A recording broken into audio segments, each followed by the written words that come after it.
Bien, hoy vamos a comenzar ya con el tercer reparto, ¿cierto? Que básicamente de sistemas, así que hoy comenzamos con lo que es sistema digestivo. Y como comienzo del sistema digestivo, vamos a hablar hoy de cavidad oral, de faringe y también de esófago. Ya son la primera parte de este sistema digestivo que vamos a revisar el día de hoy. Tercer reparto. Tercer reparto, sí.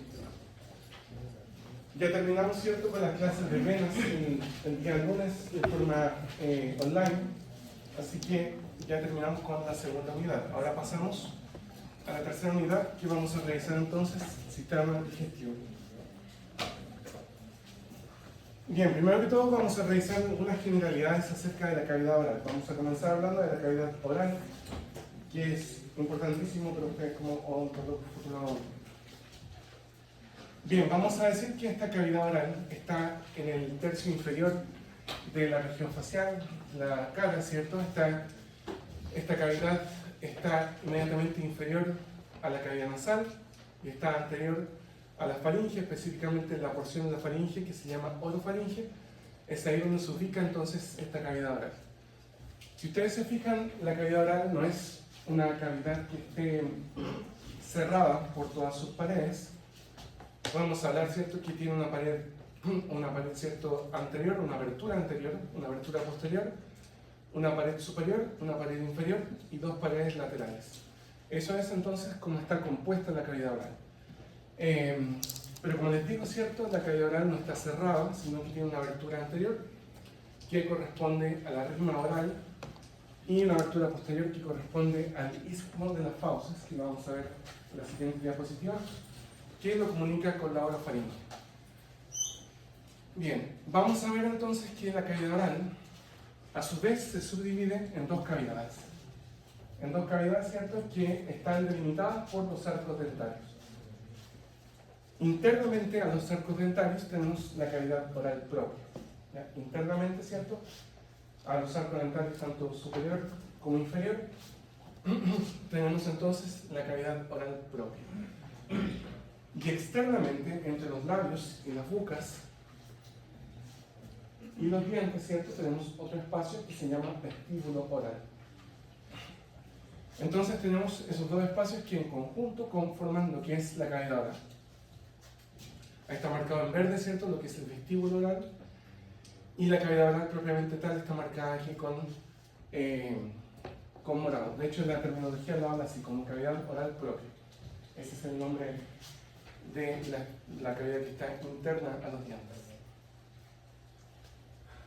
Bueno, sabemos, ¿cierto?, que la cavidad oral, como estamos comenzando hoy el reparto del sistema digestivo, es la abertura o el segmento inicial del sistema digestivo, pero no solamente eso, ¿cierto? Tiene otras funciones también importantes, que es el procesamiento inicial de los alimentos, ya la masticación, ¿cierto?, todo lo que es la trituración de los alimentos, también una preparación inicial, además de ciertas enzimas también o inmunoglobulinas que tienen la misma saliva, y también entonces contribuyen a un procesamiento inicial de esos alimentos. También el habla, ¿ya?, todo lo que es entonces el habla, la articulación de palabras a raíz de los sonidos que emite la laringe, también es una función de la cavidad oral, y también la respiración, a pesar de que no es una función primaria de la cavidad oral, debido a que tiene una vía común, ¿cierto?, con el sistema respiratorio, que es la faringe, también puede colaborar en la respiración, sobre todo en procesos en que hay una obstrucción de la vía respiratoria. Entonces la cavidad oral es una vía respiratoria, podríamos decir, como alternativa. Claro que fisiológicamente no es lo mejor. Ustedes van a ver después que la respiración oral en realidad es una condición patológica y no es algo normal.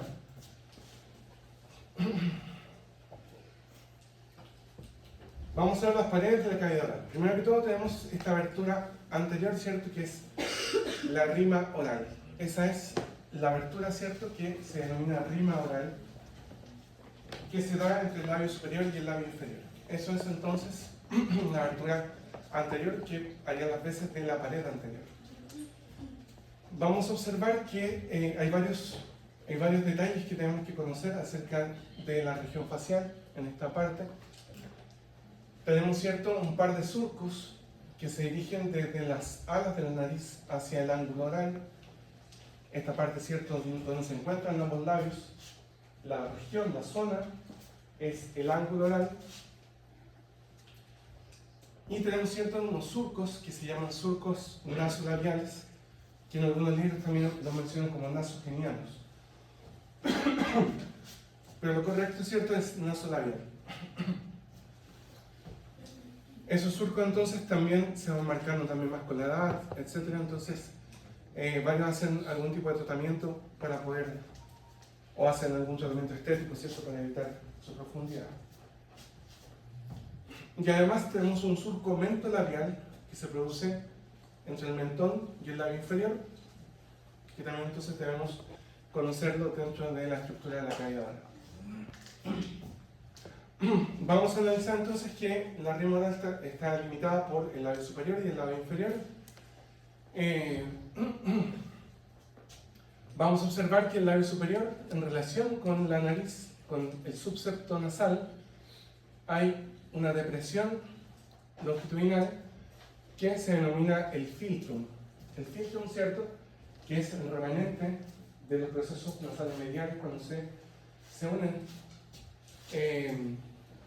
Es lo que provoca entonces esa depresión en la parte mediana del labio superior. El filtrum o filtro. El labio superior, vamos a ver que tiene esta forma. Si ustedes se fijan también los labios, hay un detalle interesante y es que los labios tienen una coloración un poco distinta a la coloración que tiene la piel, y es un punto entonces de transición entre la mucosa y la piel. ¿Ya? Los labios entonces tienen este recubrimiento que también le llaman, ¿cierto?, como borde de vermellón, borde rojo, que sería entonces esta transición entre la piel y la mucosa. No es algo anatómico, pero sin embargo se lo menciono. Y vamos a revisar entonces que tiene una coloración un poco más rojiza que la piel porque hay una proteína en especial que es la eleidina, que produce también que sea un poco más transparente, ¿cierto?, la piel de los labios. Bien, vamos a observar que el labio superior también tiene en la zona mediana una zona un poco más prominente que se denomina el tubérculo del labio superior, que sería esta zona mediana del labio superior. Bien, además, en la zona donde ambos labios se encuentran y se reflejan también, el punto que está ahí se denomina la comisura labial. No es lo mismo que el ángulo, como les digo, el ángulo va a ser la zona en sí, la región, pero la comisura es el punto donde se refleja el labio superior del labio inferior. Vamos a ver inmediatamente en una fotografía cómo se distingue mejor. Bien, y la abertura, como les digo, es esta rima oral. Si ustedes se fijan, entonces el labio superior se refleja en el labio inferior en una continuidad, y justo en esa zona donde ocurre ese cambio se llama comisura oral. Ya esa es la comisura oral donde se refleja el labio superior con el labio inferior. Algunos aspectos clínicos, voy adelantando algunas cosas nuevas porque todavía no hemos visto con mayor detalle, pero en pacientes, en personas que se pierde la dimensión vertical, que es la altura del tercio inferior, debido a que pierden sus dientes, se produce entonces muchas veces una infección en el ángulo oral, que muchas veces puede ser derivada de el hongo Candida albicans, y eso entonces lo que produce a veces es una quinitis angular. Recuerden esto, igual se lo menciono ahora, porque también ustedes, a medida que avancen en su carrera, cuando ya lleguen a la clínica, les van a decir que ustedes deben nombrar como dientes y no piezas dentales. Ya, porque cuando hablamos de piezas dentales, hablamos más que nada como de si fueran piezas de algo mayor. Como que cada diente no tiene valor por sí mismo, cada diente es un órgano. Entonces, yo prefiero utilizar ese término, ¿cierto?, de dientes más que piezas dentales. ¿Ya? Otros aspectos clínicos, ¿cierto? La fisura labiopalatina o la fisura labial, que pueden ocurrir, ¿cierto?, por la unión de estos procesos que ustedes van a estudiar en embriología, que producen también el paladar y que producen la región del labio. ¿Sí? Eso es lo que operan los máximos, ¿verdad? Lo pueden hacer, sí, lo operan también. En ocasiones también se le pone algún tipo de prótesis para que no pase la alimentación hacia la cavidad nasal. Y es mucho más frecuente en varones, es mucho más frecuente en hombres. Profe, ¿eso es lo mismo que el labio leporino o no? Sí. El labio leporino o fisura labial abarcaría solamente el labio, pero puede abarcar el paladar también. ¿Y por qué es más frecuente en hombres? Por aspectos genéticos nada más, pero o sea, estudiar epidemiológicamente, que es más frecuente, entre el 60 y 80% incluso, ocurre más en varones.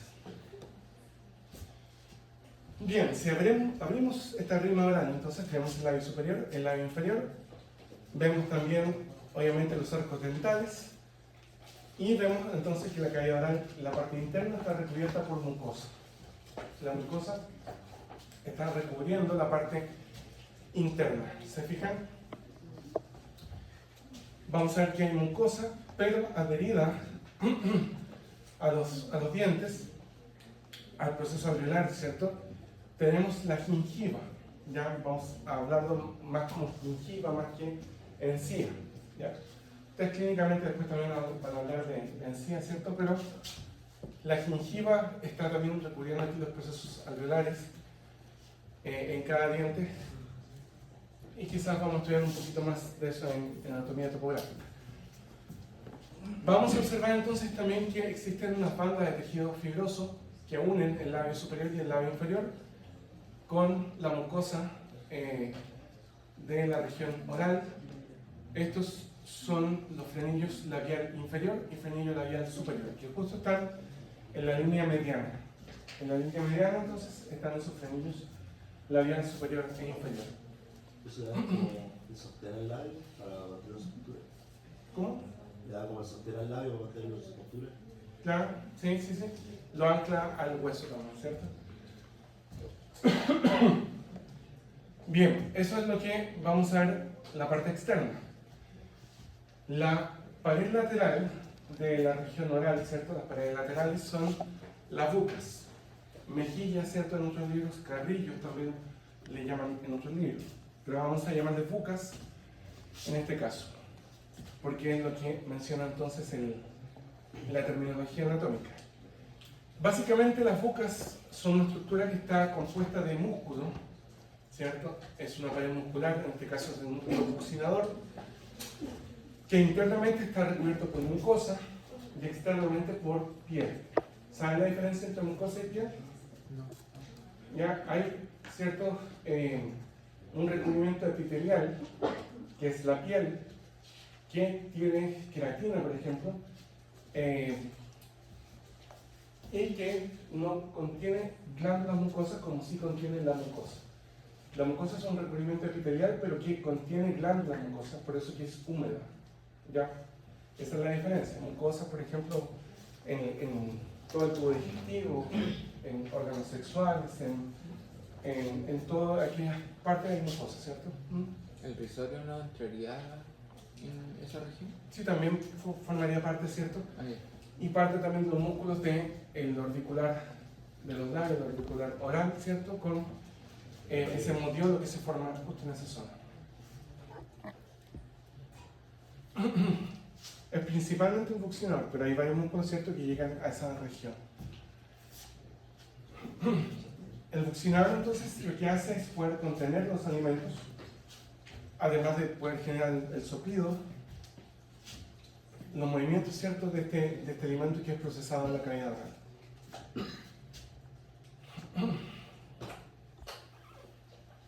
Además, hay una estructura, ¿cierto?, que es un cuerpo adiposo que antiguamente le llamaban la bola de Bichat. ¿Se habían escuchado ustedes?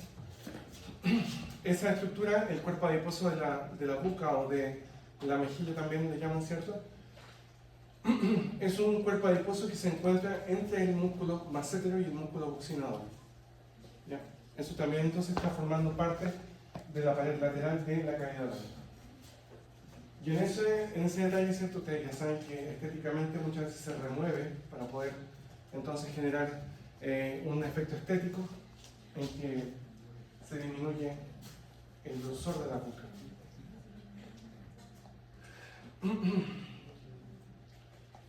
Otro detalle de la pared lateral, ¿cierto? Y es que en esta pared lateral hay una abertura, ustedes la pueden ver ahí, que corresponde a la papila del ducto parotídeo.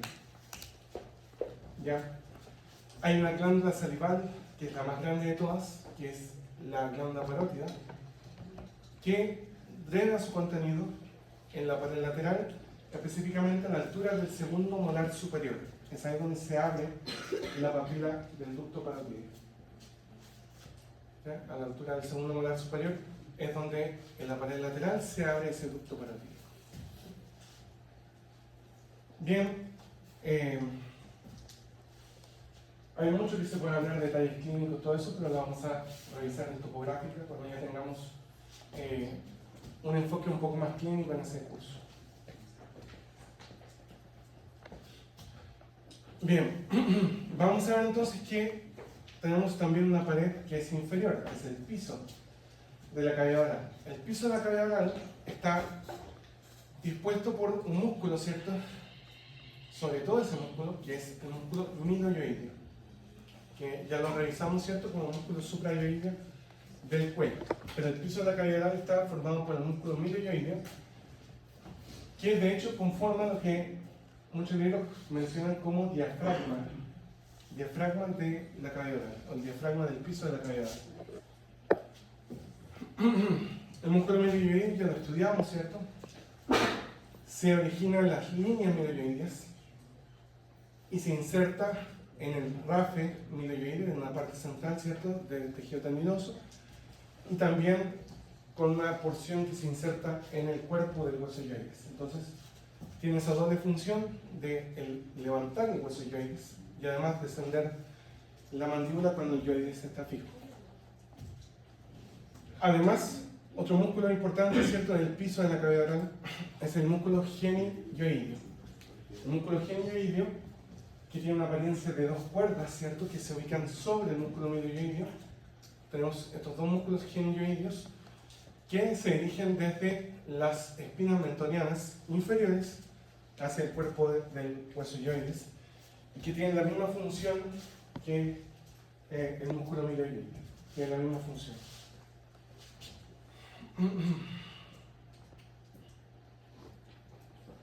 Bien, otra estructura sumamente importante del piso de la cavidad oral es la lengua. Ya, este órgano entonces que tenemos que empezar a revisar acerca de él. La lengua es un órgano que es muscular, es un órgano básicamente compuesto de músculos, ¿ya?, que a su vez tiene algunos tejidos, algunos órganos que son especializados.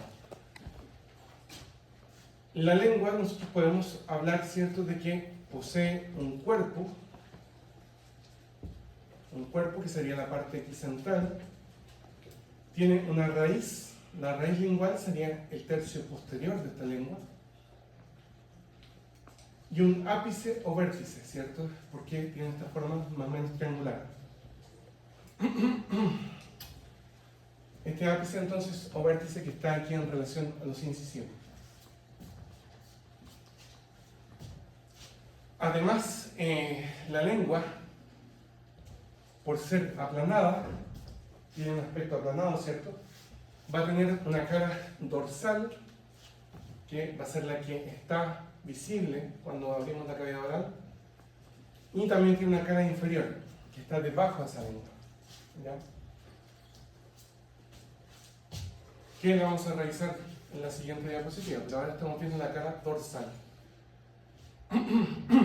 Vamos a ver también que se puede subdividir también en dos porciones, un tercio anterior, o sea, dos tercios anteriores y un tercio posterior. Vamos a revisar cuál es la diferencia de esas estructuras. Primero de todo, esos dos tercios anteriores están separados del tercio posterior por medio de un surco, que se llama surco terminal. ¿Ya? Ese surco terminal, entonces, marca el punto donde se separan los dos tercios anteriores con el tercio posterior. Vamos a revisar también que en el cuerpo hay un surco mediano también, separando las dos porciones de la lengua, una izquierda y una derecha, ¿cierto? Sería como unas dos porciones en ese sector. Y ese surco mediano también entonces está en el dorso de la lengua. Otro detalle importante, ¿cierto? Y es que por ser aplanada, la lengua tiene un margen lingual donde se encuentran, ¿cierto?, la cara inferior con la cara dorsal superior.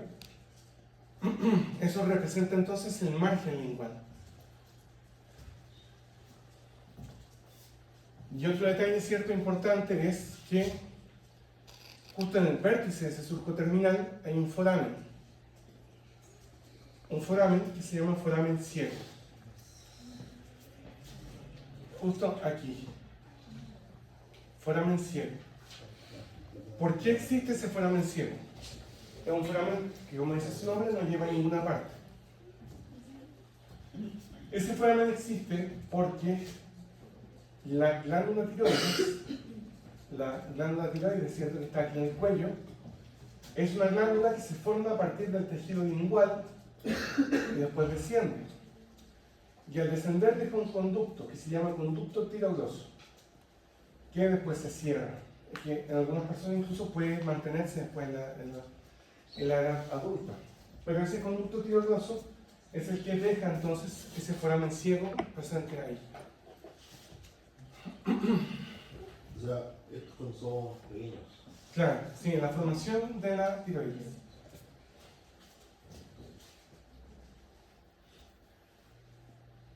Bien, vamos a ver también que el tercio posterior de la lengua está ocupado prácticamente plenamente por esta estructura que es la tonsila lingual.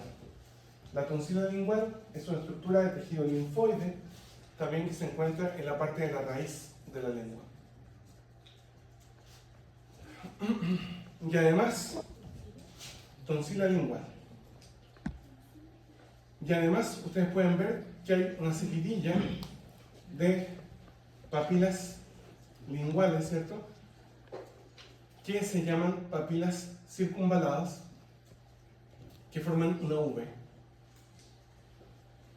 paralelo al surco terminal, ¿cierto? Ahí estamos viendo. ¿Cómo se llama esta familia? Circunvaladas. La vamos a ver nuevamente en otra región. Además, si vemos la raíz de la lengua, ¿cierto?, está en relación con esta estructura que es la epiglotis, que es de la laringe. Hacia posterior entonces está unida a la epiglotis y está unido por medio de unos pliegues que se llaman pliegues glosoepiglóticos, uno mediano y dos laterales. Vamos a ir pasando un poco más rápido porque hay bastante que ver. Pliegue glosoepiglótico mediano y dos laterales. Y al medio van a dejar un espacio que se llama vallécula epiglótica. Vallécula epiglótica, ¿cierto? Esto es ya de faringe, pero aún así se los voy a mencionar ahora. Estos espacios, ¿cierto?, son la vallécula epiglótica. ¿Sí? Pliegue glosoepiglótico mediano y laterales. Dos laterales.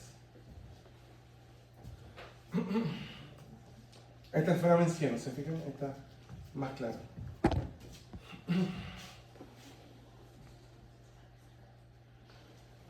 Ahora, si observamos el dorso lingual, además está levantado por muchas estructuras diminutas que son las papilas linguales, que también tienen la función de el gusto, ¿cierto? Tienen los receptores gustativos, pero eso también le llaman papilas gustativas, pero la terminología dice papilas linguales.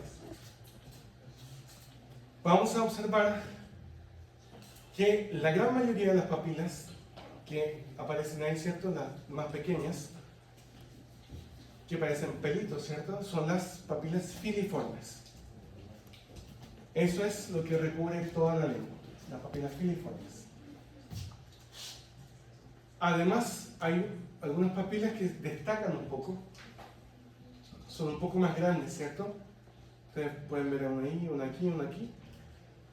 Que son las que están aquí también, que son las fungiformes, que tienen forma de hongo, por eso que tienen fungiformes.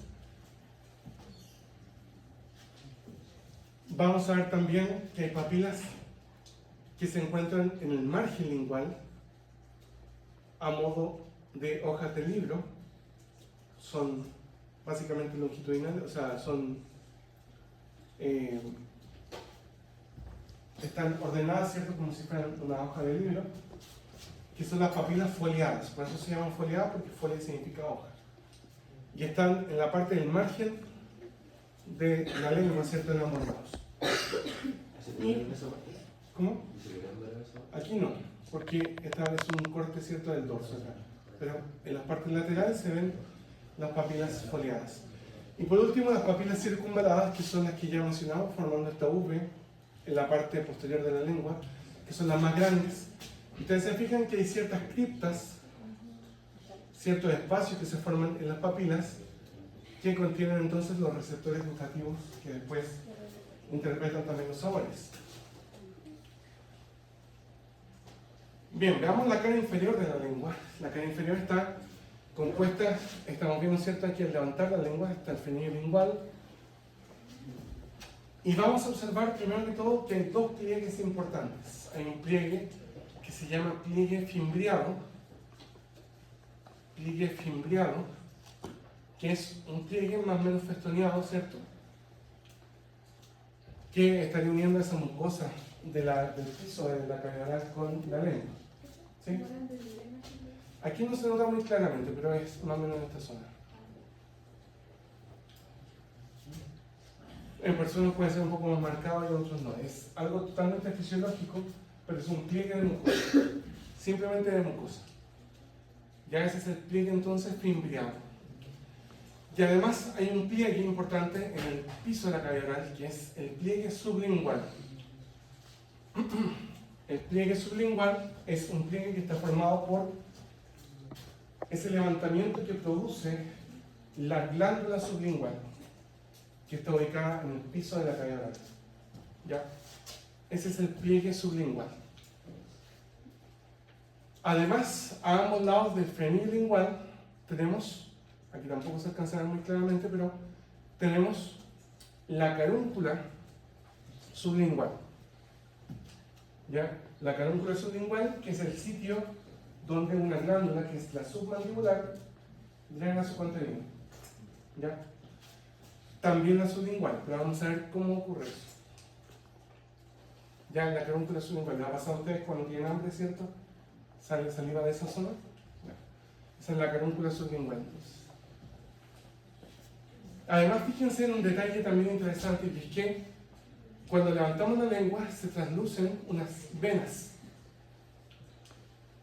Ya, esas venas, acompañadas de una arteria que está ahí, ¿cierto?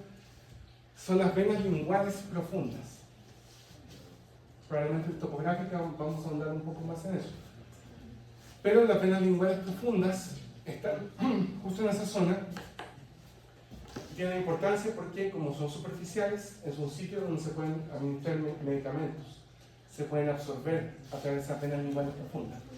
Como el captopril, por ejemplo, que es un medicamento que se utiliza en la zona lingual. Vamos a ver también que la lengua está compuesta de músculos, algunos que son extrínsecos, es decir, son músculos que se originan en regiones distintas de la lengua y se insertan en ella, y músculos que son intrínsecos, que son músculos que son propios de la lengua. Vamos a revisar cuáles son esos músculos. Primero que todo, ustedes se fijan que en la parte mediana, la lengua tiene una parte, un tejido fibroso, ¿cierto? Un tejido fibroso que es el rafe lingual. Primero de todo debemos entonces saber que hay una banda de tejido fibroso que es el rafe lingual, que es después también lo que produce ese surco mediano. Ese rafe lingual entonces nos está dividiendo en dos partes ahí en la lengua. Vamos a observar también que hay un músculo que se llama longitudinal superior. Ese músculo está en la parte dorsal de la lengua y discurre entonces en sentido longitudinal con la lengua, ¿ya? En ese sentido. El músculo longitudinal superior tiene la capacidad de levantar el vértice de la lengua, ¿cierto? Y llevarlo hacia arriba. Además de acortar también la lengua, ¿cierto? La longitud de la lengua también se puede acortar por ese músculo, pero lleva el vértice hacia superior. Después más abajo tenemos unos músculos que están horizontales, ¿cierto? Y otros que están verticales. Ya tenemos entonces el músculo que está de forma vertical, se llama músculo vertical de la lengua, y el que está horizontal se llama transverso de la lengua. Ya el que es entonces vertical lo que hace es aplanar la lengua, porque hace este movimiento, ¿cierto? Y aplana la lengua. Y el transverso enangosta la lengua, porque, y por la misma razón, al momento de enangostarla puede también hacer que protruya hacia afuera. Ya, porque el transverso, como les digo, acorta la lengua en un sentido, ¿cierto?, transversal. Además tenemos acá un par de músculos también, ¿cierto?, que es el músculo longitudinal inferior, que va a estar en esta zona, ¿cierto?, debajo del transverso y del vertical, que es el longitudinal inferior. Este que está ahí. Que discurre también de forma longitudinal, pero en este caso, ¿cierto?, desciende el vértice lingual. Aquí está ahí. ¿Sí? Están entrelazados, sí, están entrelazados esos dos músculos. Y estos son músculos que están acá abajo, son extrínsecos. Los vamos a revisar también en la siguiente diapositiva. Uno es el genio gloso y el otro es el iogloso. Ya, esos son los músculos que vamos a ver en las siguientes diapositivas. Entonces, ¿cuál era el longitudinal superior? Aquí, ese. Bien, aquí tengo otra fotografía donde se pueden ver las fibras del músculo longitudinal superior. Este es del libro del doctor Nilton Alves, no sé si ustedes lo ubican. Y en un corte un poco más profundo se ve el músculo transverso. ¿Se fijan cómo está la fibra en este sentido? Bien, músculos que son extrínsecos ahora. Pero este músculo que es el genio gloso, ya este músculo bastante grande, ¿cierto?, que está aquí sobre el músculo iogloso, este es el músculo genio gloso, se origina en las espinas mentonianas superiores, porque en las inferiores era el iogloso, ¿se acuerdan? En las superiores entonces se origina el genio gloso, además del cuerpo de huesoyoides, y asciende, ¿cierto?, y se insertan las fibras de la lengua. Este músculo genio gloso tiene una característica, ¿cierto?, y es que al contraerse produce la protrusión de la lengua hacia afuera, ¿cierto? Esa es la función que cumple el músculo genio gloso.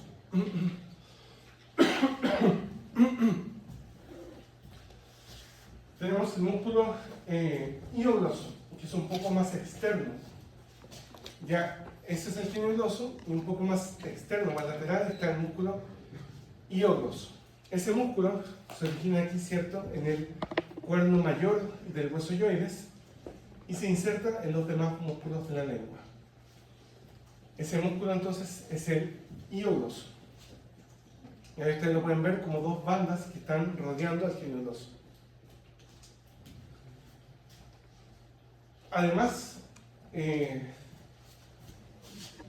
además de ese músculo diagnoso, tenemos un par de músculos que son inconstantes, que los voy a mostrar en la siguiente diapositiva, que es el músculo condrogloso y el músculo ceratogloso. ¿Ya? Que son un par de músculos que ayudan al hígado gloso. Aquí, ¿cierto? Tenemos un músculo condrogloso, que es un músculo que se origina del cuerno menor del hueso ilioides, por eso se llama condrogloso, y tiene una dirección bastante similar al músculo ilioidoso.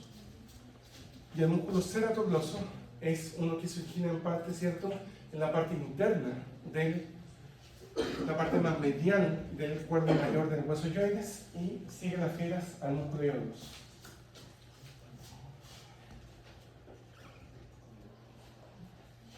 Veamos también, hay un músculo extrínseco también, que es el músculo estilogloso, que se origina acá en el proceso estiloides, ¿cierto? Y después se inserta también en los músculos de la lengua. Y un músculo que se llama palatogloso, que se ve aquí, ¿cierto? También, y se ve en este sector, que es un músculo del paladar que también se va a insertar en ese sector. Básicamente lo que realizan es levantar la raíz lingual y llevarla hacia atrás y hacia el superior, sobre todo en procesos de deglución, ¿cierto? Es ahí donde realiza eso. Bueno, la inervación de todos los músculos linguales está dada por el nervio hipogloso. El nervio hipogloso inerva los músculos tanto extrínsecos como intrínsecos, excepto el palatogloso, que está inervado por el nervio vago. ¿Ya? Aquí tenemos entonces ese nervio que está aquí, ¿cierto?, que pasa externo al hipogloso, es el nervio hipogloso. Según entiendo, ustedes vieron venas, ¿cierto? Hay las venas linguales profundas, hay una superior y una inferior, y estas se unen para formar la vena lingual con la vena dorsal de la lengua, ¿cierto? Y después forman este tronco lingual, ¿cierto? O llega directamente a la vena yugular interna. ¿Sí? ¿Cuál era el que no estaba inervado por el hipogloso? El palatogloso. ¿Y por cuál estaba inervado? Vago. Vago. Sí. Bien. Eso es lo que tenemos, ¿cierto? Además viene el nervio lingual, que da inervación de forma sensitiva a la lengua, ya distinta, ¿cierto? No es motora. Y también está el nervio que se llama glosofaringio, que es más profundo también en esta zona. Que ustedes no han visto nervios, no voy a ahondar en eso, pero simplemente saber eso. La lengua tiene una inervación que es motora, ¿cierto? Que está dada por el nervio hipogloso. Una inervación que es sensitiva, que está dada por el nervio lingual. Pero además tiene una inervación que es sensorial, que quiere decir que capta el sentido del gusto. Esa inervación está dada por el nervio facial en esta zona. En los 2 tercios anteriores es el nervio facial el que capta el sentido del gusto. Después vamos a aprender por qué, porque se comunica mediante un nervio que se llama la cuerda del tímpano con el nervio lingual. Después lo vamos a analizar en topográfica con mayor detención. El tercio posterior está dado por el nervio glosofaringio y la zona de la epiglotis, que capta también el gusto, está dado por el nervio vago. ¿Ya se fijan? Entonces, esos 3 nervios llevan la información del gusto hacia el cerebro. Veamos las glándulas, ahora es cierto, la glándula parótida también tiene una importancia. Es la glándula, hay glándulas salivares que son mayores, glándulas salivares que son menores. Las mayores son 3: la parótida, la submandibular y la sublingual. De todas ellas, la más grande es la parótida. Y la parótida entonces está ubicada inmediatamente anterior al músculo esternocleidomastoideo y sobre el músculo massetero. ¿Se fijan? Esa es la glándula parótida. Esa glándula, como les digo, es la más grande. Y tiene un ducto, ¿cierto?, que pasa por sobre el massetero y perfora después el músculo buccinador para llegar al segundo molar superior. Ya, es ahí entonces donde llega la parótida. La parótida tiene varias estructuras relacionadas, ¿cierto?, que pasan por el medio de ella, como por ejemplo el nervio facial, que lo vamos a estudiar también con más detalle en algún momento. Tenemos también la vena retromandibular, que ustedes, eso sí que lo vieron, ¿cierto?, la vena retromandibular, y la arteria carotídea externa también, que pasa por el medio de esta glándula. Además tiene ese ducto entonces parotídeo que alcanza la región interna. Tenemos la glándula submandibular y sublingual, también importantes. La submandibular es una glándula salival, ¿cierto?, que se ubica envolviendo el músculo miloioideo. ¿Se fijan ahí? Hay una fosa submandibular, ¿cierto?, en la mandíbula, y ahí se ubica esa glándula submandibular. Tiene una porción que se llama profunda y una porción que se llama superficial, que va debajo del músculo. Y esta glándula lo que hace es emitir un ducto que cruza hacia la parte anterior y alcanza entonces la carúncula sublingual. Ya ese ducto submandibular entonces llega a la carúncula sublingual y drena, ¿cierto?, en esa región. Ahí estamos viendo el ducto submandibular, ¿cierto?, cómo llega a esa región. Además tenemos una glándula sublingual, que es la que provocaba el pliegue sublingual, si ustedes recuerdan, que drena mediante varios conductos sublinguales menores directamente en la mucosa del piso de la cavidad oral, y además en ocasiones tiene un conducto sublingual mayor también que drena en conjunto con el ducto submandibular en la carúncula. ¿Ya? Si necesitan grabar, ustedes están grabando ya, así que, porque vamos a empezar a hablar más rápido.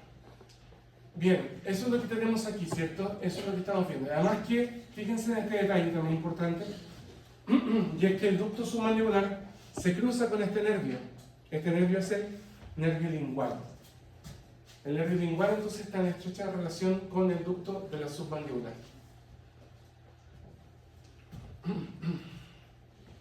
Además hay una serie de glándulas salivales menores que están tapizando completamente, no completamente, sino que en varias regiones, ¿cierto?, en el labio, en los labios, ¿cierto?, en el paladar e incluso en la orofaringe.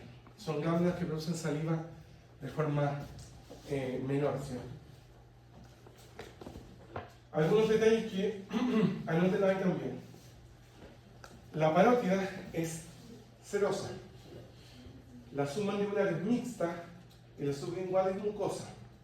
Ya, ese es su tipo de secreción. La parótida es serosa, la submandibular es mixta y la sublingual es mucosa. Recuerden esos detalles también, el tipo de saliva que genera.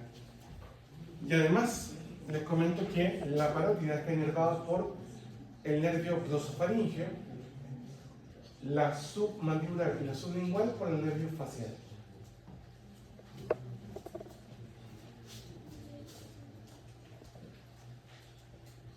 Bien.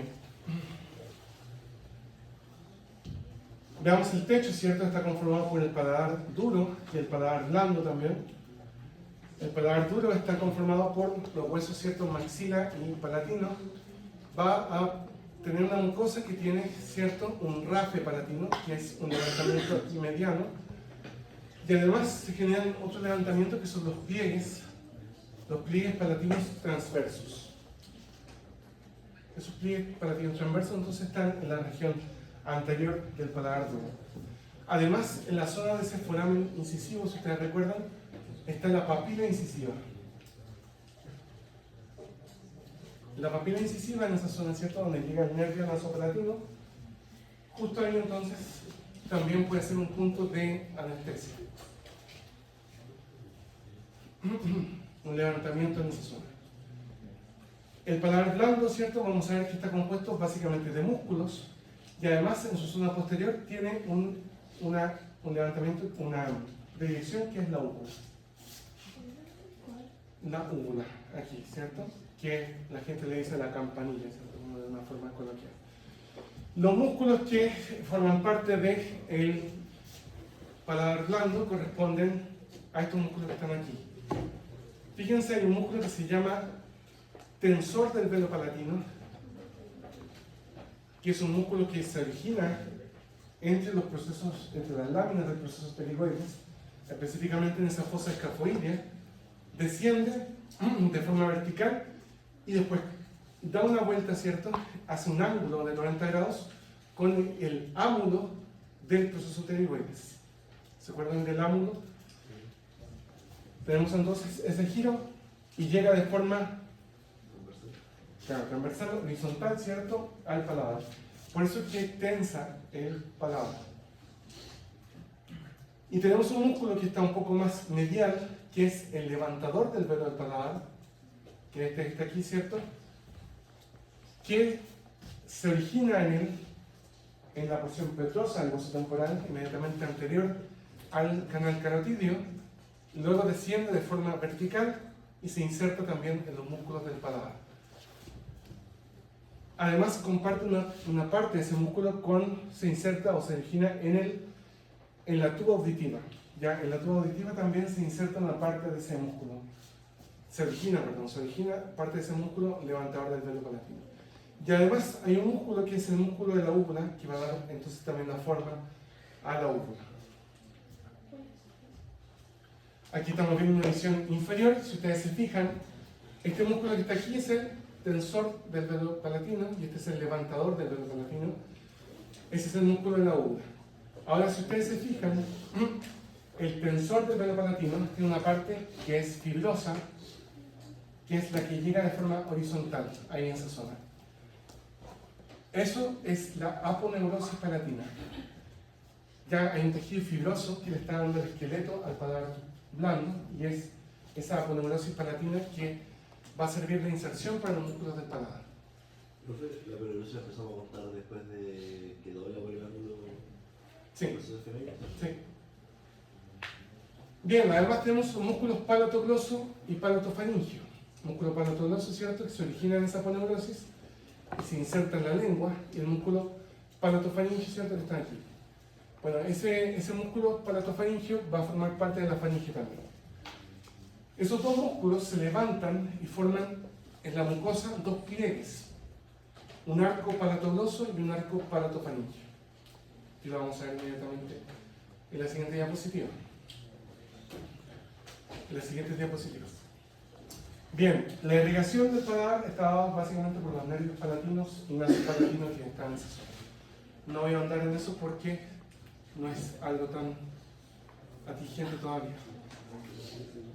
Bien, fíjense en este detalle, y es que en la parte posterior de la cavidad oral tenemos un arco palatogloso y un arco palatofaringio. El espacio, ¿cierto?, entre esos arcos se llama el istmo de las fauces. El istmo de las fauces, y es la pared posterior de la cavidad oral. Vamos a decir que el arco palatogloso es el límite entre cavidad oral y orofaringio. ¿Ya? El arco palatogloso. Y vamos a observar que entre esos dos arcos se ubica la tonsila palatina, también llamada amígdala, ¿cierto? La tonsila palatina que está aquí, y cuando se cierra el istmo de la fauce, entonces nos deja pasar la comida hacia posterior. Ahí tenemos nuevamente esos arcos. Bien, falta todo faringe y esófago. ¿Ustedes tienen clase después? Sí. Y este viernes es feriado. El lunes también. Pero hay clase online. Clase online. Profe, ¿por qué no hacemos clase online el viernes? El viernes podríamos, pero no quiere usted. Voy a pasar rápidamente. De ahí lo vemos, si que podemos hacerlo online, pero mira. La faringe es una estructura, ¿cierto?, muscular que está en la parte posterior de cavidad nasal, cavidad oral. ¿Ya? Eso es la faringe. Se origina en la base del cráneo, ¿cierto? Parte de la porción basilar del hueso occipital también. Esto es la faringe.